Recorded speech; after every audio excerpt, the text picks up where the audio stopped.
قتل عام کا حکم دے دیا جاتا، خون کے دریا بہنے لگتے، ہر سو آگ کے شعلے بھڑک رہے ہوتے، لیکن ان باتوں میں سے کوئی ایک بات بھی تو آج نہیں ہو رہی، کیونکہ آج کا فاتح رحمت للعالمین کی خلعت فاخرہ پہنے ہوئے ہے۔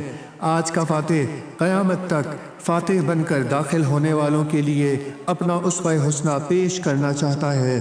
حضور اپنی ناقہ قصوہ پر سوار ہیں، سر فخر سے تنا ہوا نہیں، گردن غرور سے اکڑی ہوئی نہیں، بلکہ سر جھکا ہوا ہے، اتنا جھکا ہوا کہ پالان کے سامنے والی لکڑی کو چھو رہا ہے۔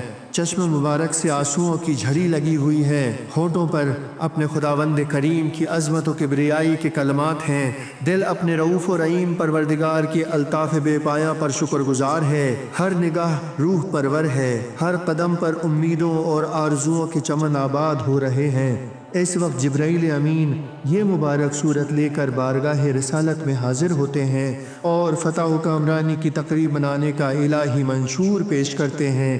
دیگر روایات کے مطابق یہ صورت حجۃ الوداع کے موقع پر نازل ہوئی۔ منا کا میدان قدسی صفات بندوں کے پر نور چہروں اور ضیابار پیشانیوں کے باعث نور العلا نور ہے۔ تہلیل و تسبیح کی صدائیں ہر گوشے سے بلند ہو رہی ہیں۔ شرک و بت پرستی کے وطن میں آج توحید کا بابرکت پرچم نصب کیا جا رہا ہے۔